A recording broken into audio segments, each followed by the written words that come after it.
Se você gostaria de ter um mundo melhor, fazendo a sua parte, querendo um ambiente mais seguro para que a gente conviva, para que a gente se desenvolva, para que a gente se transforme, fique ligado, porque esse episódio tem muitas dicas importantes e que você pode aplicar imediatamente, mudando a sua perspectiva e ampliando a sua visão sobre os desafios da nossa humanidade e que nós podemos contribuir para superá-los.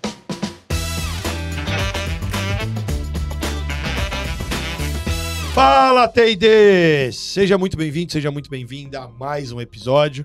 E um episódio que nós vamos conversar sobre segurança psicológica nas organizações.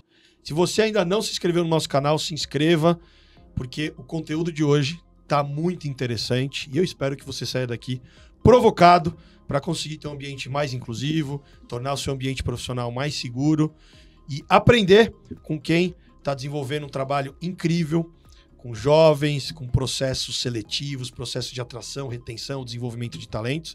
Mas antes de apresentar o nosso convidado, deixa eu dar um alô aqui pro Igor. Fala, Igor. Fala, Carlos. Puxa, eu tô super feliz de participar de mais um podcast aqui do nosso Fala TD, onde a gente consegue levar histórias, conexões, insights, inspirar as pessoas. E, assim, meu grande sonho é que as pessoas se inspirem, aprendam um pouquinho do que eu aprendo aqui nessas nossas conversas, porque é sempre muito gratificante, sempre muito bom. Eu tenho falado que eu tenho transformado o meu jeito de olhar para as coisas, meus negócios, o jeito de conviver e aprender, porque a gente aprende muito aqui, né? Sim. Momentos bem intensos. E hoje nós vamos aprender um pouquinho, ou melhor, vamos aprender bastante aqui, assim espero, com Eduardo Migliano, mais conhecido como Du Migliano, que é cofundador e CEO da 99 Jobs. E a história dele é interessante porque ele, muito jovem, né, formado em comunicação pela SPM, resolveu aí empreender e aos 24 anos, fundou a 99jobs.com. Se você ainda não acessou, acessa lá 99jobs.com, que é uma comunidade colaborativa online de carreira. E olha que interessante, nasceu com a intenção de redesenhar a forma como as organizações e as pessoas se conectam, baseado em suas crenças e valores, né? Milhões de pessoas já estão conectadas, né, milhares de empresas, depois ele pode falar um pouquinho os números, e vai ser muito interessante aprender com o Du. Tudo bem, Du? Tudo ótimo, muito obrigado pelo convite, muito feliz de estar aqui. Bacana. Vamos lá, conta pra gente, antes de falar da sua atuação profissional e da sua visão sobre esse tema, quem é o Du, sem falar o que você faz, né? Quem é você como ser humano? A gente fez uma pesquisa com todos os usuários da empresa, da plataforma, né? Para ver o que fazia com que as pessoas passassem em processos seletivos. E eu falei, cara, as 3 principais competências têm absolutamente tudo a ver comigo, assim. E eu diria que é como se estivessem me descrevendo, que é curiosidade, coragem e empatia. Então, acho que se existem 3 competências que dizem muito sobre, que aquilo não é o nosso trabalho, aquilo que a gente está fazendo na minha vida, tá ligado à curiosidade, a coragem e empatia, assim. Legal. E como é que a curiosidade, a coragem, imagino que você deve ter tomado decisões corajosas, e a empatia te ajudou a chegar onde você chegou e se conectou com a sua história como empreendedor, como alguém que já desde cedo pensou de forma mais sistêmica, né? Olhando para a comunidade, olhando para o impacto que seu negócio gera e pode gerar. Conta pra gente. Eu acho que parte do nosso trabalho foi quando a gente identificou que o que a gente estava fazendo como recrutamento, né, só atendia uma parcela da população, e uma parcela da população que eram pessoas altamente privilegiadas. E aquilo começou a mexer muito com a gente. Agora, se você me perguntar por que isso tanto mexia com a gente, aí é outra história, não sei dizer. Tô em terapia até hoje, tentando entender. Eu lembro uma vez que eu quis mudar a missão da empresa. A missão da empresa era mudar o mundo, ajudando as pessoas a fazer o que amam. Porque a gente acreditava que quanto mais pessoas estivessem fazendo aquilo que elas amam, melhores produtos e serviços seriam criados e o mundo seria melhor. E poucas pessoas tomam decisão sobre recrutamento, sobre ir trabalhar numa organização que esteja ligado a aquilo que é o seu propósito, né? Hoje se fala um pouco mais sobre isso, mas há 10 anos, quando a gente começou, era muito incipiente. E aí, 5 anos depois, que a gente já tinha lançado a empresa, já estava no mercado, vamos assim dizer, eu falei, vou mudar a missão. E aí fiz um evento bem top-down, assim, tipo, marquei na agenda de todo mundo e um dia o Du ia chegar lá e apresentar a missão nova e todo mundo ia engolir a missão nova, entendeu? E a missão nova era mudar o mundo ajudando as pessoas brancas a fazer o que amam. E aí na hora a galera olhou e falou, mano, isso é racista, né? E eu olhei e falei, mas a gente já faz isso. Tipo, por que não pode escrever? Você, como recrutador aqui, quantas pessoas negras tu tá colocando no mercado? Você sabe quantos % são? O Brasil tem 56,1%. A gente tá perto ali, não tá? A gente trabalha com público jovem. Por conta da lei de cotas, 52% das pessoas formadas em universidades federais hoje no Brasil são pessoas negras. E onde é que a gente tá colocando essas pessoas para trabalhar? Entendeu? E na época a gente já tinha, sei lá, uns 3 milhões de usuários. Então, aquilo que era óbvio que a missão não virou, né? Aquilo era só uma forma de provocar todo mundo. Você fez isso pra provocar tudo. Eu fiz pra a gente se ligar. Legal. Sabe? Tipo assim... Ganhar consciência. E falou, peraí, onde é que a gente tá e o que a gente tá fazendo? E tem uma parte da pedagogia que é o constrangimento pedagógico, né? Que também pode ser entendido como lacração, mas é um constrangimento pedagógico. E a turma na hora... olhou e com uma cara, falou, como é que foi a reação da... Foi uma reação tipo, cara, verdade, onde estão as pessoas negras aqui, entendeu? E aí a gente começou a mexer muito nisso, e se tornou, vamos assim dizer, um laboratório ali onde antes de trabalhar com o cliente, a gente ia trabalhar com a gente. E hoje a 99 tem 53% de pessoas negras, 27% na alta liderança, 40% LGBT... 5% trans, a gente tem 1% de egresso do sistema prisional, só pra você ter uma ideia. Então a gente entrou em basicamente grande parte das questões ligadas à diversidade para repensar o nosso negócio. Eu ia até te perguntar, já que você falou ao invés de olhar para fora só para seus clientes, você começou a olhar para dentro da sua empresa, e é muito interessante quando parte esse chamado, vamos chamar assim, de quem foi um dos fundadores do negócio. E a pergunta que eu ia trazer para você tem a ver com segurança psicológica, que é o nosso tema. Sabe que ela é fundamental para o ambiente de trabalho saudável. Como é que na 99 Jobs você aborda a criação desse ambiente? E você trouxe que diversidade e promover isso e buscar pessoas conscientemente ajuda. O que fazer? O que vocês fazem? Eu, obviamente, nem preciso dizer, mas eu sou um cara altamente privilegiado, assim, em diversas questões, né? E eu comecei a me questionar quanto outras pessoas poderiam estar sentadas na minha cadeira, levando em consideração o fato de que elas talvez não tivessem os mesmos privilégios que eu. E comecei a entender que, tipo, é um caminho que às vezes é dado por conta de você ter nascido homem, de você ter nascido hétero, de você ter nascido branco, e o quanto essas questões começavam a mexer, porque o recrutador ele tem um papel absolutamente fundamental, que é, se tem uma vaga e o gestor pediu a pessoa para aquela vaga e você levou 3 currículos, você meio que decidiu pela carreira da pessoa ali, sabe? Tipo, você tem um dedo em quem em um desses 3, assim, sabe? E o gestor nunca chegou para mim e falou assim, Du, as 3 pessoas que você trouxe aqui pra mim são 3 pessoas brancas, cara. O Brasil tem 56% de pessoas negras. Nunca nenhum falou isso pra mim. Então, assim, eu entendo que toda empresa de recrutamento é geradora de racismo estrutural. Se ela não rever todos os seus processos, ela é geradora. E quando ela é geradora, ela continua trabalhando para um Brasil que é cada vez menor, né? Então, se você for para pensar, hoje você tem classe D e E, 52% da população brasileira estão na classe D e E. Então, 80% são pessoas negras. Então, assim, o contexto é muito complexo. E aí, agora, desde George Floyd pra cá, a gente tá falando de 2020, né? Black Lives Matter e tal. Black Lives Matter já existia há muito mais tempo, mas... Explodiu no George Floyd, a galera tomou a rua num contexto pandêmico. Então, assim, várias camadas, né? E isso tudo para dizer que as organizações começaram a ficar mais espertas sobre não pode tirar uma foto e nessa foto só ter pessoas brancas. E outra, as pessoas negras que ali estão, quem são elas, né? é a galera que tá ganhando bem, é a galera que, tipo, todas essas questões. Quando diversidade e inclusão, por exemplo, há 2, 3 anos, não existia o número de profissionais de diversidade e inclusão que existe hoje. Então, se você der um Google lá no LinkedIn, fizer uma busca no LinkedIn, você vai ver o número de vagas que existem para profissionais de diversidade e inclusão. É uma cadeira que nem existia, né? E se ela existia, alguém estava fazendo também isso, mas nunca isso como função 9 to 6 ali, vai, tipo, o seu dia inteiro. Esse olhar exclusivo para diversidade e inclusão. E quando eu falo a respeito disso, é porque depois que existiu a inserção dessa função e mais temas ligados à diversidade começaram a entrar dentro da organização, a gente tem que parar para pensar, é muito...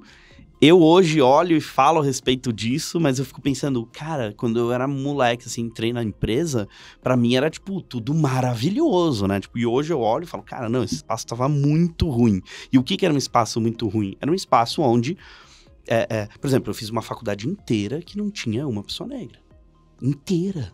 Eu nunca me perguntei sobre isso, entendeu? E, de novo, né, o Brasil é o país que mais tem pessoas negras no mundo, fora da África. Entendeu? Então, assim, dentre todos os países que estão dentro da África, no continente africano, a gente só perde para a Nigéria. Então, a gente tá falando de 109 milhões de brasileiros. E o que despertou esse chamado em você? Você fala, puxa, peraí, preciso olhar mais para isso. Teve algum... Eu acho que é porque eu comecei a ver que o meu negócio gerava mal. Ele geria um... Ele podia só ir pelo negócio...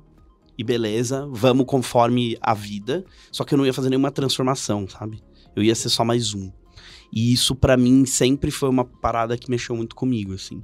Eu não escolhi empreender como forma de ganhar dinheiro ou lucrar pura e simplesmente. Eu escolhi empreender porque, na época... olha só o tamanho do privilégio, né? Tipo, eu procurava trabalhar num negócio e eu não encontrava, e eu falei, cara, então a gente vai fazer o que eu espero, o jeito que eu espero trabalhar. E hoje a gente tá, de alguma forma, pilotando uma série de ações de diversidade. A gente fez Treino do Magalu em 2020, a gente tem hoje uma parceria com o Pacto Global da ONU muito relevante. Imagina, a gente virou embaixador de um ODS, de um Objetivo de Desenvolvimento Sustentável da ONU, no Brasil, ligado à desigualdade, né? Então, isso é um papel que a gente passou a ter, que é muito maior do que ser uma empresa de recrutamento. E quanto o recrutamento, quer ou não, e também o desenvolvimento que a gente também faz, tá ligado a um papel muito maior do que pura e simplesmente, vamos assim dizer, triar currículo, né? Ou fazer uma aula XYZ. E sem querer fugir muito da tua pergunta, quando existiu essa inclusão de pessoas dentro das organizações, como é que essas pessoas que estavam ali se sentiam seguras psicologicamente? Porque elas entraram num espaço que não foi construído para elas e nem por elas.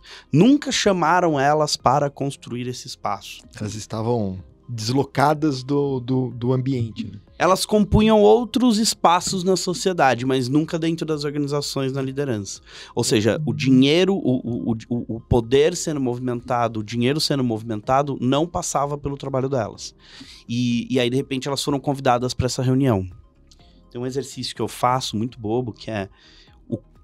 Imagina que você está numa reunião, você coloca os celulares na mesa, assim, e, de repente, tipo, um dos meninos que tava lá, que era um menino negro, viu que a tela dele, tipo, tinha um quebrado grande, ele ficou com vergonha, porque todo mundo tava com o celular do ano na mesa, a tela dele, e ele escondeu o celular na mesa porque ele não se sentiu à vontade naquele espaço. Aquilo fez ele se calar na reunião. No dia do amanhã, quando forem demitir, e precisarem demitir alguém, vai tirar o cara que menos contribuiu. E o cara que menos contribuiu não se sentia seguro de conviver naquele espaço. Por quê? Porque ninguém da família dele entrou ali, né? A gente começou a fazer, por exemplo, processos seletivos para programa de trainee, e a gente fazia uma preparação antes da entrevista, da dinâmica. E a gente sentava com as pessoas e fazia uma preparação. Aí as perguntas vinham. Como é que eu falo? O teste de lógica vai ser ligado à interpretação ou vai ser matemático? As perguntas vão ser em case ou vão colocar 3 pessoas e a gente vai ter que discutir entre a gente e tal? É só nesse nível de perguntas. Quando a gente começou a fazer com pessoas negras, a gente também fazia a preparação, as perguntas que vinham e assim, muito importante comentar, currículos de igual para igual, tá? Tipo, currículos incríveis iguais. As perguntas que vinham quando eu chegar na recepção eu vou poder subir? Que tipo de cabelo que eu posso ir? Gente, de currículo muito bom. Tudo que eu tô falando tem nada a ver com responsabilidade social. Tem a ver com o Brasil moer talento bom pra caraca. Por questão do racismo por uma questão do racismo estrutural que esse país vive e convive todo dia. E tem uma questão que acho que a hora que você falou da essência da 99, de abrir espaço para as pessoas trabalharem com o que amam. Eu acho que aí a gente cria um gap ainda maior, porque nós que viemos de situação extremamente privilegiada, é muito mais fácil a gente escolher, puxa, o que eu quero ser quando crescer, o que eu vou fazer. A hora que a gente vai para o pessoal de periferia, e os negros especificamente, eles precisam sobreviver, eles vão fazer as coisas, porque não tem opção, né? É difícil conseguir essa opção. Por um lado, precisa sobreviver. Inclusive, a nossa missão esse ano mudou. A gente era, de fato, agora mudou de verdade.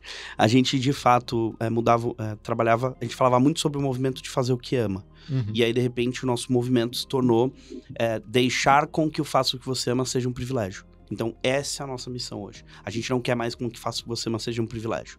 A gente entende que todo mundo pode, de fato, fazer aquilo que ama. E uma vez eu até fiz um TED, que era Faça o que você ama. E aí uma menina ativista maravilhosa, que eu tenho um super carinho, chamada Monique Evelyn, fez um TED em sequência, assim, do tipo...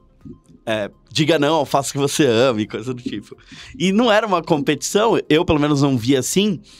Mas era um contraponto. Mas era um contraponto, né? E é isso, entendeu? Ela naturalmente estava à frente de mim em diversas questões e eu estava conversando com a minha audiência igual da faculdade que eu fiz. Para pra pensar, é impossível num país como esse, eu falo isso assim com toda tranquilidade, é impossível num país como esse não ter pensadores negros suficientes para você ler livro de pessoas negras. Eu levei 33 anos para ler livros de pessoas negras. Tipo assim, 33 anos, eu tenho 35, faz 2 anos. Hoje eu tô vivendo um detox absurdo, que eu só leio livros de pessoas negras. Se você me indicar um livro de uma pessoa branca, eu posso até achar legal, mas eu não vou comprar e eu não vou ler. Porque, tipo, tô fazendo um detox de tudo que eu li, ainda mais homem, entendeu? Tipo, a minha faculdade inteira foi isso. Se o meu mestrado não tivesse um recorte para algoritmos racistas, imagina, eu também não ia ler isso. Então, isso tudo para comentar que o que eu estou vivendo não está pura e simplesmente ligado ao fato de que a gente trabalhou diversidade e inclusão em algumas empresas. Está ligado a um movimento de ser um aliado. Porque quando algumas dessas empresas que soltaram aquelas fotos no LinkedIn tomaram uma bela porrada, tipo, nossa, não tem uma pessoa negra, empresas do mercado financeiro e tal, aí as primeiras explicações eram, a gente já tem um grupo chamado Blacks Whatever, ou então Afro Whatevers, sempre uma coisa assim, né? Como se o grupo onde as pessoas se organizaram e se reuniram fosse institucional. Isso não é. O grupo que elas se reuniram e se organizaram é uma estratégia de sobrevivência a um espaço liderado, criado e desenhado apenas por um grupo social. Tipo, elas estão ali como sobreviventes desse lugar. E aí que entra a segurança psicológica. Eles criaram um ambiente de segurança psicológica para eles. Para eles. Então é um espaço de acolhimento ali. Ali não é trampo, ali não é institucional, entendeu? E outra, tem orçamento esse grupo? A empresa deu? A empresa deu espaço para essa galera ter tantas horas no mês ou no trimestre com o presidente? Tipo, não, é um grupo, não, a galera tá se reunindo. Como se fosse assim, não, a gente sabe que tem racismo estrutural e a gente até criou um grupo para eles resolverem. Mas o grupo das pessoas negras resolveram o problema que, tipo, quem criou foram as outras pessoas brancas. A minha pergunta é, cadê o grupo discutindo branquitude?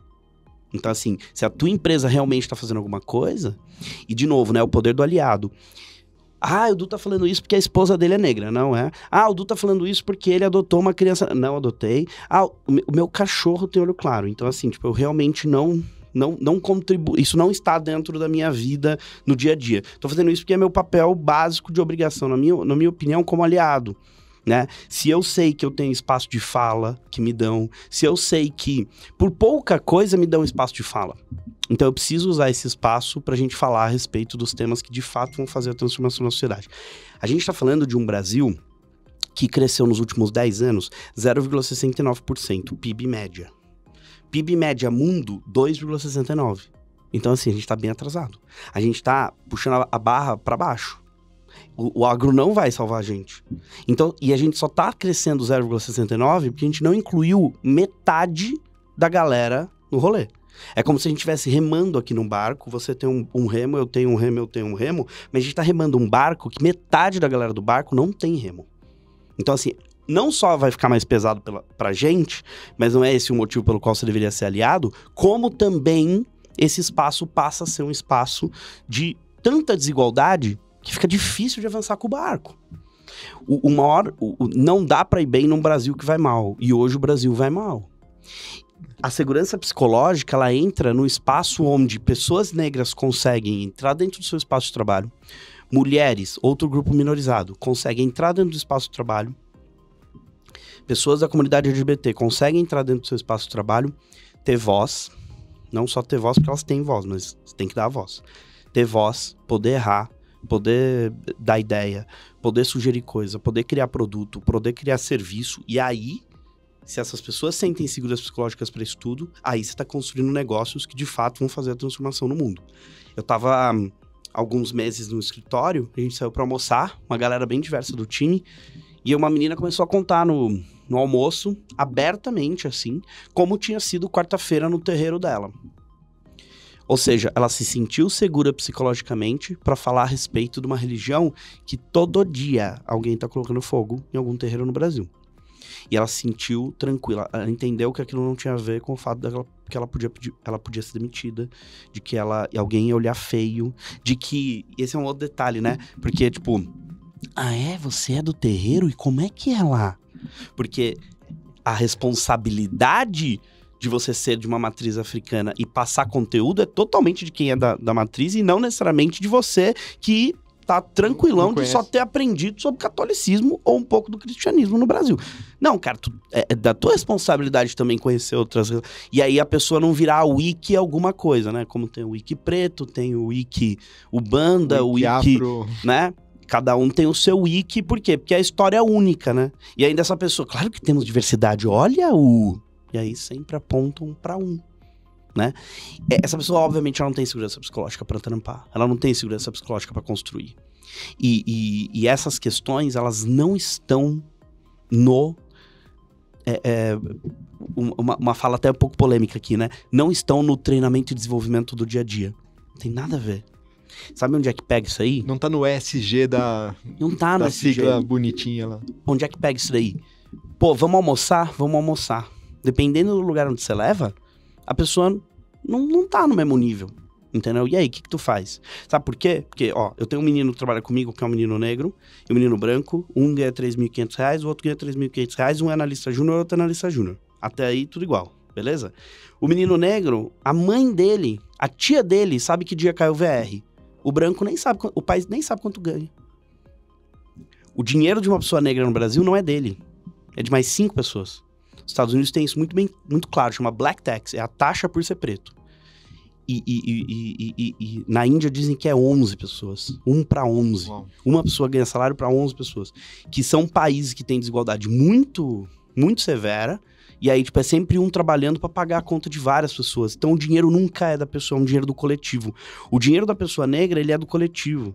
Então você vai lá e fala, porra, agora eu vou aumentar o salário desse cara, esse cara vai fazer um MBA e tal, não sei o que. A primeira coisa que a pessoa pensa é, do que minha madrinha tá precisando, um fogão, do não sei o que. Ela começa a fazer as contas de quem ao redor dela precisa para ela tentar trazer junto, entendeu?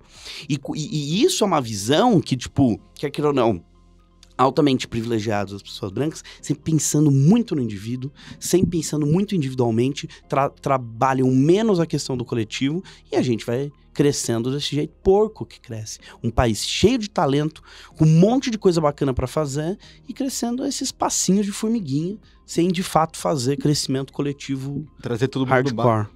Caraca, que aula. Quanta porrada no bom sentido, né?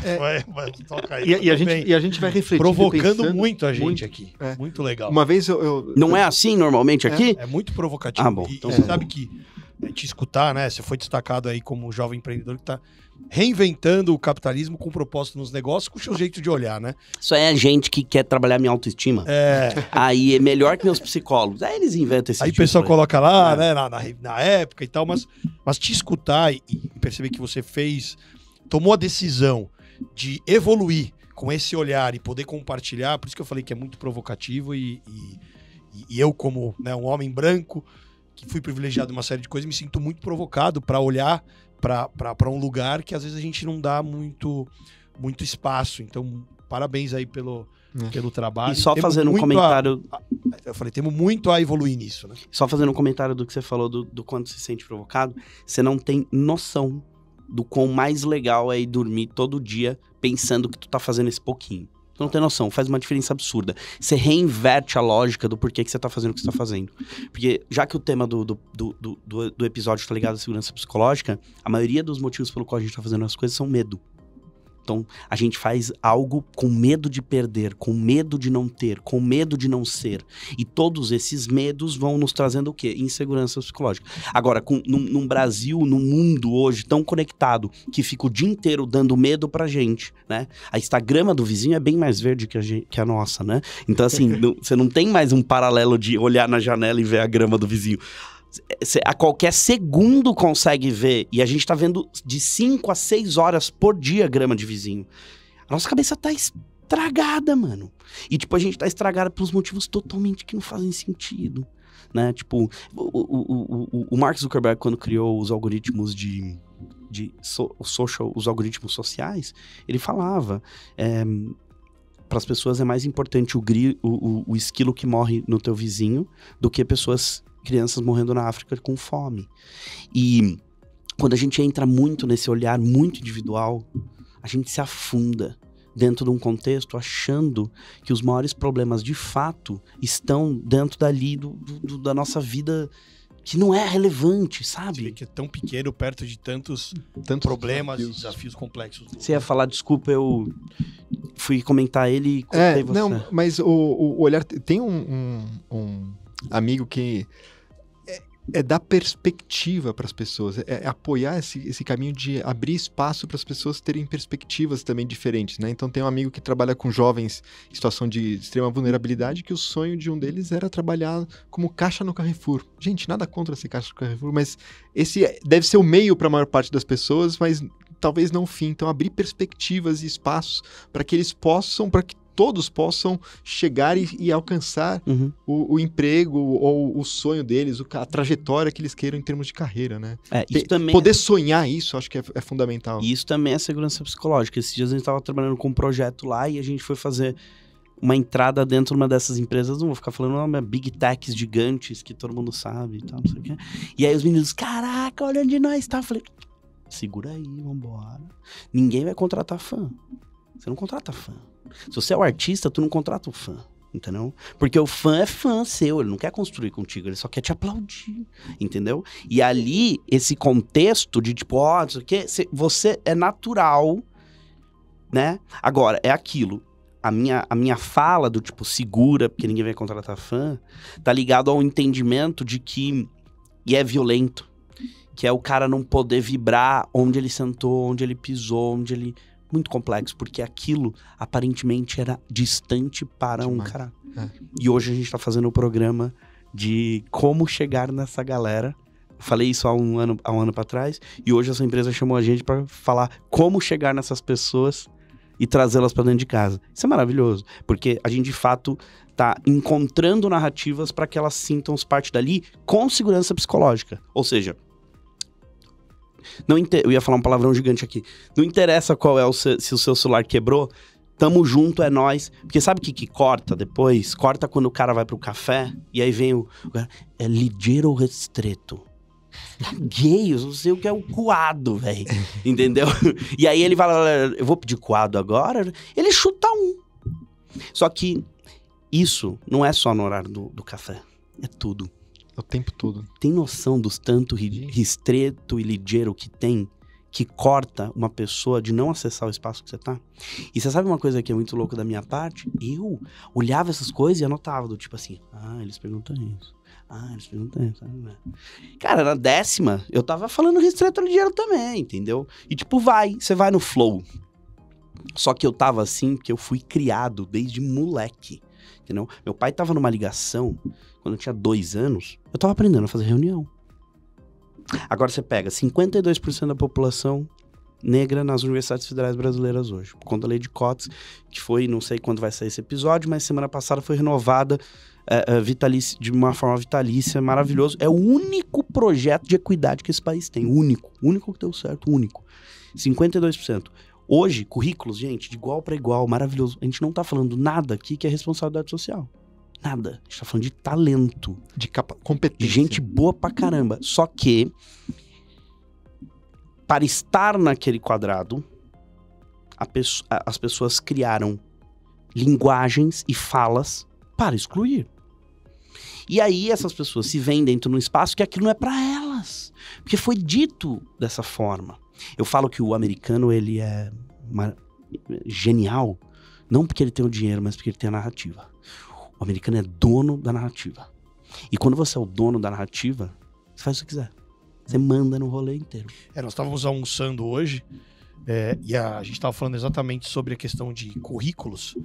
E o Ale estava com a gente, né? Ele estava falando, enfim, de uma empresa que quando a área de recursos humanos envia o currículo para os líderes, tira o nome da pessoa, o sobrenome, tira qual é a faculdade, vai lá e deixa algumas informações currículo essenciais. Oculto, né? Você vê isso acontecendo? Você acha que isso é uma... Vejo e acho super errado. É? Por quê? Por quê? Porque imagina que você é uma mulher negra. E aí precisa arrancar um monte de coisa que diz sobre a sua história. Ela não é uma mulher negra. Ela tá encontrando um hack pra entrar ali. Você tem que contratar aquela mulher porque ela é uma mulher negra. E ela vai construir e contribuir pra caraca pro teu negócio. Ou seja, isso é aliviar sintoma, não é ir na causa? Total. Talvez. E você tá criando mais um macetezinho pra aquele que é o dono do poder. Quando eu falo essas coisas, a galera olha e fala, porra, papo do esquerdista do caralho e tal, não sei o quê. Porque é uma visão muito de, né, olhar do patriarcado e tal. Gente, é uma foto do que tá hoje e que não tá dando certo. Não tá indo pra um caminho legal. A gente precisa repensar esse olhar. Então, assim, se você... Porque daí, quando alguém fala, mas claro que eu tenho mulheres negras aqui. Tipo, estão na Copa. Então, não estão nas funções de tomada de decisão do rolê. E sempre tem aquelas piadinhas, né, tipo, que trazem, tipo, porque uma vez na Colgate eles estavam com dificuldade de aumentar o lucro, aí a tia do café ouviu na reunião e falou, por que não aumenta o... As histórias. Quando você vai ver umas histórias dessas, sempre tem elemento de diversidade sem ter. Que era alguém que não contribuía para quem foi chamado na mesa, entendeu? Porque a gente tem uma mania de viver em comunidade maravilhosa. E essa mania de comunidade ele pensa como eu penso, ele tem que estar comigo, entendeu? Só que ele pensa como eu penso, ele tem que estar comigo, você, tipo, vira dono de um rolê. O mundo hoje abriu cauda longa, cara. Não tem mais isso do hit, você entendeu? Muito difícil tu fazer o hit de novo. Você vai ser um pouquinho dos outros, né? Por exemplo, tem até um conceito de comunidade muito relevante que fala que a Coca-Cola lá na frente, ela não vai ser dona do maior canal do YouTube da Coca-Cola, não. Ela vai ser a patrocinadora número 1 dos caras que estão streamando refrigerante, por exemplo. E os caras que estão streamando refrigerante juntos dão 10 vezes o número de pessoas que seguem a Coca-Cola. Esse conteúdo, esse conhecimento, ele já tá no coletivo. Num nível, entendeu? E a gente ainda não tá trazendo isso pra dentro de casa. Pra construir produto e serviço. O que eu tinha pensado na hora que eu vi essa ideia do currículo puxa, que ideia legal pra nivelar ou neutralizar os vieses. Uma perspectiva. Aí eu vi da perspectiva dele, você falou, opa. Que a questão é que a diversidade, ela não pode ser uma consequência, ela tem que ser intencional, né? Eu caio sempre na frase da querida Carol Ignarra, que assim, se você não inclui intencionalmente, você exclui acidentalmente. Né? Então, assim, tem que ser intencional essa diversidade. Eu quero buscar uma mulher negra, então eu vou selecionar currículos de mulheres negras. Você tem até o case do trainee do Magalu, né? Magalu. Tem a Carol Guinarra, linda, maravilhosa, onde que eu mando um beijo pra ela. Tem um carinho gigante por ela. Tem aquela fala mega piegas, que é: não adianta convidar pra festa. Vocês sabem o resto? Se não tirar pra dançar, né? Se não tirar pra dançar. Que música? Exato. Porque se for a música... Olha só o contexto. Se for a música que os brancos já dançavam, você vai ter que embranquecer a negra. E aí que entra a segurança psicológica, né? Você não trouxe uma pessoa negra. Você trouxe alguém disposto a jogar o teu jogo que já joga. Não constrói mais, não melhora, não faz maior, não traz outros pontos de vista. A gente tá vivendo uma parada no mundo chamada, que eu acho muito legal, um amigo meu que fala muito bem disso, a era da sensibilidade. É tudo lacração. Não, sensível pra caramba, a gente é sensível, a gente tá sensível pra caraca. Todo mundo tá vivendo histórias de sensibilidade. A visão de ser sensível tá ligado muito aos negócios. E como que a gente entende que existem milhares de outros grupos consumindo o que tá consumindo? Nossa, você viu que legal que a Globo tá fazendo novelas com pessoas negras. Não, bro. Enquanto existir pessoas pobres no Brasil, vai existir televisão. E enquanto existirem pessoas negras sendo pessoas pobres no Brasil, vai existir audiência para tua televisão. Se na tua televisão não tiver pessoas negras aparecendo e você cria produtos que, tipo, quer queira ou não, a grande massa de classe C e D também compram teus produtos, você não tem negócio. A Globo é a maior empresa de pesquisa do mundo, né? Do Brasil, sem dúvida é. Eles fazem pesquisa pra tudo. Eles sabem a hora que o cara no Acre tá almoçando e quem tá na frente da televisão. E como eles sabem isso tudo, eles estão criando. Então, ali é um exemplo, né? A novela das 7 agora foi a primeira vez que a gente teve 3 novelas com 3 protagonistas negras, né? Então, cada uma ali tem seu desafio de roteiro, mas a novela das 7 foi a maior lucratividade, com maior audiência, historicamente, de uma novela das 7. E isso é um exemplo que não tá ligado a você falar, vamos enfiar diversidade. Não. Vamos fazer com que mais pessoas atendam mais públicos dentro dos nossos produtos, para que a gente consiga conversar com um público maior dentro daquilo que a gente faz e não ficar nichado num contexto de que antigamente era a visão de poder e agora não é mais. É básico, sabe? É economia básica, sabe? E não dá para vender isso se lá dentro você não tá construindo. Que é aquela história do tipo, o time que faz absorvente que só tem homens, né? Tipo, no marketing, sabe? Tipo, que tá vendendo absorvente na empresa de bem de consumo e só tem homens no desenho do marketing. Esse tipo de coisa, obviamente, já era, né? Um tempo atrás, teve o Marcos Mion no programa dele da Globo. Uhum. Foi um cantor, acho que trans, que falou assim, poxa, no sábado à tarde a Globo colocar isso, mas é exatamente posicionamento de mercado, para atingir um público que talvez não atingisse antes, mas também traz junto uma mensagem forte. Num sábado à tarde é possível as pessoas estarem à vontade, estarem lá na televisão de grande impacto como é a Globo. Uhum. Eu tenho mais... É uma trajetória que vai crescer. Tenho 2 perguntinhas aí pra gente ir pro Fala, momento, que é o que a gente chama de Toma e Devolve. E é engraçado que hoje a gente tá aqui, fez acho que umas 3, 4 perguntas, né? Não sei. E a sua fala traz muita reflexão. Esse é um episódio que eu vou querer assistir de novo. Mas eu queria te fazer 2 perguntas. Uma que dicas que você dá para quem tá nos assistindo para conseguir criar um ambiente que tenha mais segurança, trabalhar melhor essas questões da inclusão, embora você já deu várias dicas, né? Você trouxe muitas provocações que ajudam a gente a quebrar paradigmas, a mudar a perspectiva, né? Olhar de um outro lugar.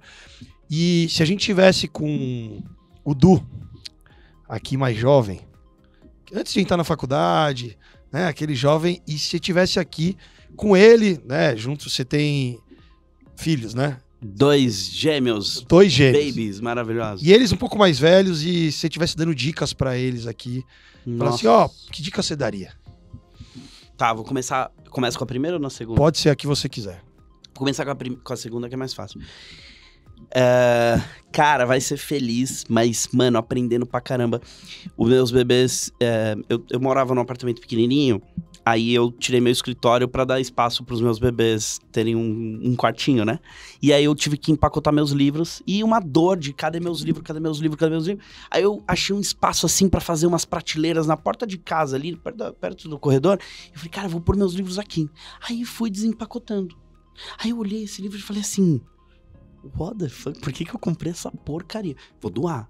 Comecei a vendo, porque eu comecei a parar a pensar que iam ter livros ali que ia ser meio feio exposto ali, entendeu? Eu recebo gente na minha casa e tal. Livros do tipo, sei lá, como ter amigos e influenciar pessoas lá, como fazer amigos. Não, esse não tinha. Mas tinha uns livros lá muito nada a ver, sei lá, biografia do Roberto Justus autografada, sabe? Umas coisas assim. Não sei se vocês têm nada contra, eu tenho um pouco, mas tudo bem. Aí é a minha parte. São fases, momentos da vida, né? E aí, cara, eu olhei e falei, mano, o Du de 2010 não seria amigo do Du de hoje. Se o Du de 2010 estivesse aqui sentado, eu estaria batendo boca com ele. Então, assim, o que eu diria pros meus filhos ou pro Du, moleque, é, mano, aprende pra caraca e nunca deixa nada tomar a tua visão como única e sempre tem forma de construir, de melhorar, de, tipo, fazer, porque esse é teu papel, sabe? Tipo, o papel de todo mundo aqui, eu acho que é um pouco do que vocês estavam falando antes de começar, que vocês aprendem pra caramba fazendo isso. Às vezes essa é a forma mais legal que vocês encontraram de ler livros, e vocês estão lendo o livro de vocês desse jeito. É um MBA incrível. O MBA e tal. Isso aí, eu fiz um podcast que eu gravei com 25 personalidades de pessoas negras pra ONU agora, e a gente tá, inclusive, tá na metade aí dos conteúdos. Cara... Tá publicado já? Tá publicado. Onde tá dentro do Pacto Global da ONU no YouTube do Pacto Global. Encontra, quem quiser. Era uma das dicas que eu ia dar, entrar no YouTube do Pacto Global da ONU e ver lá. Tem uma série de nomes lá muito maravilhosos. E... imagina, eu fiquei assistindo 25 pessoas negras maravilhosas. A gente ainda vai fazer mais 25. Maravilhosa, assim, foi incrível pra mim. E é o meu processo de detox, né? Então, o que eu diria lá é, pô, cara, aprende, tem muita coisa pra tu aprender, não acha que tu já sabe, que você já entendeu, que você já... Não, tem coisa pra caramba ainda. E eu sou absolutamente fissurado em, tipo, pegar temas que eu nunca vi na vida. Vocês já viram falar de CRISPR? CRISPR, não. É um jeito de editar DNA. A galera tá achando que, fazer AI é o futuro do rolê. Mano, CRISPR. Eles vão editar o DNA. Eles trocam a cor do seu olho vivo. Entendeu? Fizeram um bebê na China. Um cientista fez um bebê na China com CRISPR. Ele foi preso. Dá pra você fazer bebê. É um negócio absurdo. Lembra em 2000 e lá vai fumaça que fizeram a Ovelha Dolly? Aí rodou uma carta... parecido com o que tá rodando agora. Não vamos fazer... Não façam clones. Só que esqueceram de avisar os chinês. As minas têm 18 anos. Eles clonaram crianças na época. Elas fizeram 18 anos agora. Então, assim, isso eu acho muito legal, sabe? Tipo, eu olho... O que é isso? Pô, deixa eu ver. Entendi. E isso é muito legal.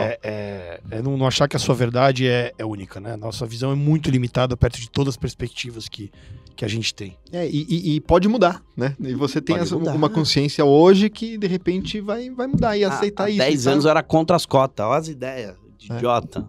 Super ideia de homem branco babaca. Agora, mas acho que tem uma embaixador. Coisa que eu acho que respeitar e aceitar, entender que cada um tem o seu momento e fazer o nosso papel, que é para ajudar a ampliar, né? Então, eu acho que isso é um ponto super relevante e muito legal trazer essa sua visão sobre isso. Posso dar as dicas, então, só pra fechar? Pode. Então, a Cida Bento é a maior, vamos assim dizer, pedagoga que a gente tem no Brasil, viva, maravilhosa. Foi eleita pela The Economist uma das 50 melhores, uma das 50 pessoas mais importantes dentro do contexto de diversidade no mundo. Se o Brasil fosse um país sério, ela teria um prêmio Nobel, assim, tipo, ela é absolutamente incrível. Cida Bento, o livro Pacto da Branquitude, é um livro pequenininho, desse tamanhinho, que, cara, é bíblia. Tipo, eu tô falando pra 2 homens brancos, assim, tipo... Pacto da Branquitude. Pacto da Branquitude, livraço, super indico e recomendo pra todo mundo. E essa é a dica, assim, que eu queria dar de uma pessoa que eu tenho um carinho muito grande, que eu tive a honra de conhecer, de, tipo, da gente trocar ideia juntos. E saber que realmente ela tem um trabalho, assim, absurdo.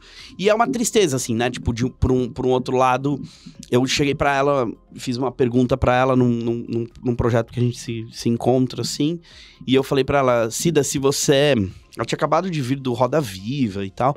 Eu falei, Cida, se você não estivesse trabalhando com isso, o que você faria se você não estivesse trabalhando com diversidade e inclusão? Ela tem o CERT, que é, tipo, um dos projetos de diversidade e inclusão mais relevantes do Brasil hoje. Ela falou, putz, talvez eu faria poesia.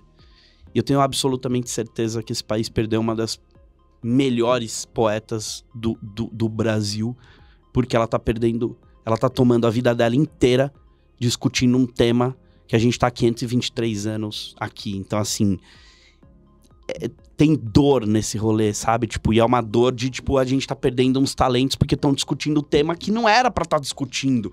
Tudo que a gente é um trabalho importante, mas que não deveria ser um problema, né? Eu quero assistir esse episódio daqui 5 anos e falar, puta, olha o que a gente falava, meu, ainda bem que já resolveram essa porra. Porque, meu, não.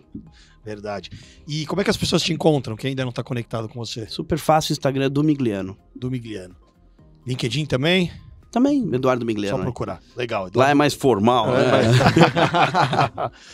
Bacana. E além de tudo, é um cara estiloso, né? Dá uma olhada aí no estilo. Tamo junto. Super estiloso, muito legal. Ô, Du, pra gente fechar aqui, eu vou falar algumas palavras e aí você complementa com a sua visão sobre isso. Difícil, vamos ver. Toma e devolve. Inclusão. Reparação social, tipo, necessário. Assim. Jornada flexível. Ainda tem muito tema pra isso daí. Eu acho que ainda vai dar bastante pano pra mim. Racismo. O quanto você é antirracista. Transformação. A gente precisa fazer uma transformação no nosso modelo mental, absolutamente. Algum medo? Todos, eu tenho medo pra caraca. Sabe quantos podcasts eu já gravei na minha vida? Sei lá, mais de 100. E eu tava com medo antes de vir pra cá. E eu falo que o dia que eu não tiver mais, você não vai me ver em mais lugar nenhum. Frio na barriga? É isso. Meu frio na barriga é meu motivo de fazer as coisas. Legal, bacana. Era pra falar uma palavra só, porque eu emendei numa frase. Não. É o mal de falar mal. Não tinha uma regra aqui, né? Não tem regra. Não. É isso aí. No ambiente que a gente quer ter mais segurança, tem que dar espaço de distribuir a fala, não é isso? Então. Tamo junto. Valeu, Du. Muito legal. Valeu, Igor. Puxa, muitos insights hoje? Muitos insights. A cabeça fervendo, eu tenho que reassistir, porque a gente tem ainda uma trajetória grande para percorrer. Espero que seja rápida essa trajetória. Quando a gente discutir esse tema, né, eu olho muito para minhas filhas. Tenho a Maria Clara, que hoje está com 6, a Maria Alice com 2, e eu começo a questionar, puxa, que tipo de ambiente, que tipo de legado, que tipo de perspectiva e valores a gente vai deixar para os nossos filhos conseguirem lidar com esse ambiente. Então, quero trazer a provocação para você que está nos assistindo.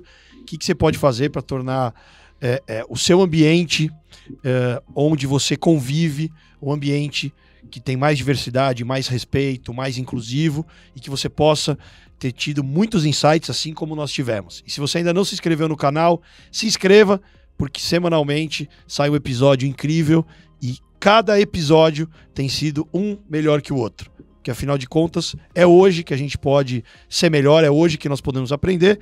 E mais uma vez, obrigado, valeu, Igor. Valeu. Companheiro de jornada. Até o próximo episódio.